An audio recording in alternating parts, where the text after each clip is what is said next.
Hello and welcome to the December 2014 energy reading. I'm Adrienne Elise. Well, December is a powerful month because we have the 6th exact of the square between Pluto and Uranus out of 7. The 7th one is in April of 2015, but it doesn't mean we're at the end of this influence that's been going on for the last couple of years. In fact, we're just beginning to actually see the influence of this Pluto-Uranus square in our lives and on the planet, and that's a lot of what 2015 is going to be about. So right around the middle of the month, December 14th, is when these planets come into this square, and then later in the month it's very powerfully triggered by one in a row, first Venus, then Mercury, and then the Sun coming into a conjunction with Pluto in Capricorn and triggering that square. So the rest of 2014 is really about this square and these planets. Now what happens is on the solstice, a very powerful solstice this year, on it's a Sunday night, the 21st, there's also a new moon. So the moon and the sun move together into Capricorn and have a new moon, and on the same day Uranus goes direct, and that's been retrograde since June of 2014. Now Uranus is the ruler of Aquarius, and so it is this energy of has an energy of lightning fast change and dynamic change and action, and having to do with new realizations. So that Uranus in Aries coming into square with Pluto. Pluto is our destroyer, our disillusion planet, and Capricorn is the sign of structures. So these planets coming together speak of one thing, and that is change, especially being in a square. Now in the 60s, these planets were in a conjunction, but now they're in a square, which means there's a tension there, and it's calling us to make changes. And because Uranus goes direct on the 21st, on the solstice, that's going to allow these planets to stay very close together between the 6th and 7th activation of these squares. So it's going to be a really powerful time to evaluate in our life what is serving us, what structures, how we're being defined to ourselves and to our society, to our family, and who we really are, what we really want. This is the name of the game moving into 2015.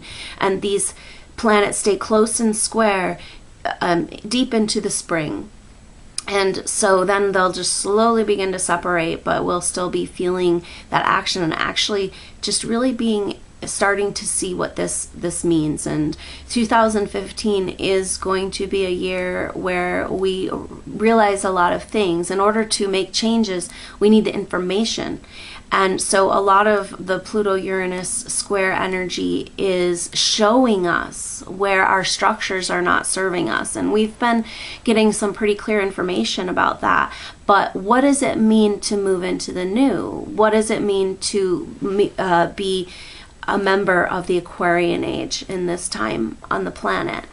So that's really what 2015 is, a defining year. And so this energy leading up to 2015 is really helping us to shed that old skin, to release what's no longer serving us. So one by one, that Venus, Mercury, and the Sun, they're all in Sagittarius at the beginning of the month. One by one, they move into Capricorn and then move into that triggering that square, coming into conjunction with Pluto and Capricorn, kind of visiting in with that energy with these personal planets, and Mercury the messenger, Venus our planet of love. And we're just, it's all about really trying to figure out what this astrology is all about. And this is also highlighted as Jupiter goes retrograde on the 8th of December. And Jupiter is the ruler of Sagittarius. So we have all these planets in Sagittarius, and then Jupiter in the sign of Leo. And with a retrograde, it's going to spend a good amount of time in Leo, and it's asking us about how we expand our identity, how we expand ourselves, how we express our new world. But it's interesting because it's going retrograde there in Leo. And a lot of times to me, the retrograde action of planets in a certain sign are kind of like, wait a minute, did I get this whole picture? Did I get this whole story? Because I can't move on to the next until I do. And that, in a metaphor, in a nutshell, is like the whole energy of the time that we live in. It's like, okay, we have to clean up these messes so that we can get into the new, so we can start something new. And so the thing is that Mercury and the Sun are very close to Jupiter in trine when it goes retrograde. So it's telling us that we are looking for more information. Sun, the ruler of Leo, and so we're looking for more information about who we are. So Mars is in Aquarius, and that's our forward action male planet. Let's do this, let's get it done, let's make something happen. And so we're feeling the urge to try something new, to move into territory that maybe we haven't expressed. Aquarius is it's kind of like the energy of your unique and quirky self. And so where we've been very suppressed in our culture around our individual expression over time in this age of Pisces that we're coming out of, and now we're leaping into the age of Aquarius. And so this is a lot about being able to, first of all, find who we are, meet ourselves, understand ourselves as spiritual beings, and then define our lives, take back control of this planet, take back the hologram, create what we want because we're in charge through our individual expression. So it's really important that we find the strength to express our true self, and also that we figure out what that is about. So that's a lot about what this time is about, and especially with this Jupiter in Leo. And so the Jupiter retrograde is going to be a good time for reevaluating our identity and how we define ourselves in this new age. So the solstice is really powerful with a new moon, both the sun and the moon together moving into Capricorn from Sagittarius on the 21st. And on that same day, Uranus goes direct.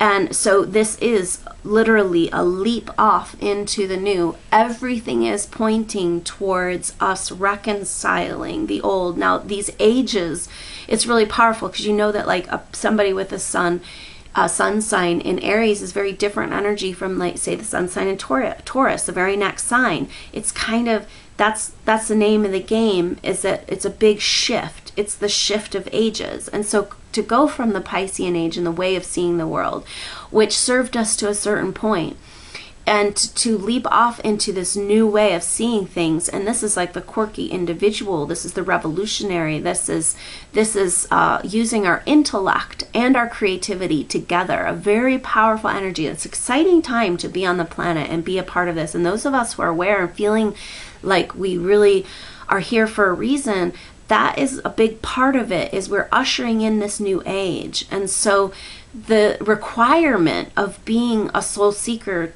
of being a revolutionary at this time, is to allow your individual creative spark to have a voice. And we're really feeling that as the last Pluto-Uranus square that we had was about the 5th chakra, and that was in April of 2014.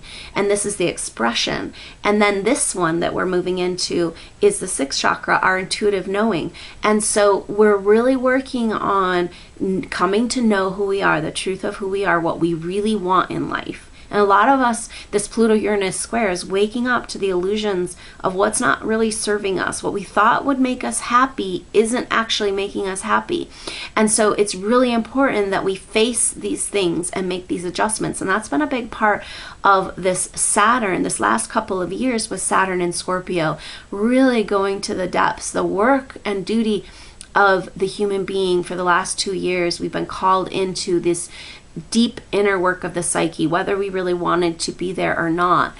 But the beauty of that is clearing out the subconscious, coming to know ourselves. That what's hidden is only scary until it's not hidden anymore. And so we've had a lot come to be revealed. Saturn is making a huge shift this month as it moves into Sagittarius. And Saturn in Scorpio and Saturn in Sagittarius, same story, very different energies. So Saturn is where we're called to work. And so that's been this inner muck. And it's kind of like Saturn is the ruler of Capricorn, Earth, and it wants things to be linear and clean and neat. And of course Scorpio isn't going to have anything to do with that. And so it's been a little bit uncomfortable placement, but for good reason, so that we can leap off into the new. And the beautiful thing is that this month, finally, just a few days after that very powerful solstice when Uranus goes direct, Saturn moves into Sagittarius. And so it will have a retrograde back into Scorpio in 2015, but it's a huge shift and a huge leap forward into a totally different energy. And so the first part of 2015 is really good about coming into expression of the new you. What have you been working on in that deeper inner self? Now is the time to share it with the world. It's only so valid until you're ready to speak your mind, to represent yourself, to express the truth of you as a spiritual being in this day and time. And it's really important that we find the strength inside to stand up for who we really are. And that means people who want to take care of the planet. So it's a lot of 2015 is going to be about rising up in our collective identity to say no more to certain energies on the planet. And that's going to feel really good, and some energy of cohesion, of finding your soul team, of coming together and being able to access this visionary work of seeing what we want to create. We have to form a picture of it. It's not going to be exactly how we imagine it, but we have to let ourselves imagine what we really want so that we can begin to create it. So powerful month, and I hope you have a wonderful journey and take this time to go into the last bit of, into the solstice, into the darkness, into this last bit of Saturn in Scorpio, and really be ready to move into that new energy and enjoy all of the gifts of the deep inner work that we've been called to do as our world rearranges into a better vision. And what's your role in that? Your role in that is what you love to spend your time doing. That individual spark that makes you unique. That's what the world needs. So that's your work, and I look forward to connecting with you in 2015. Namaste.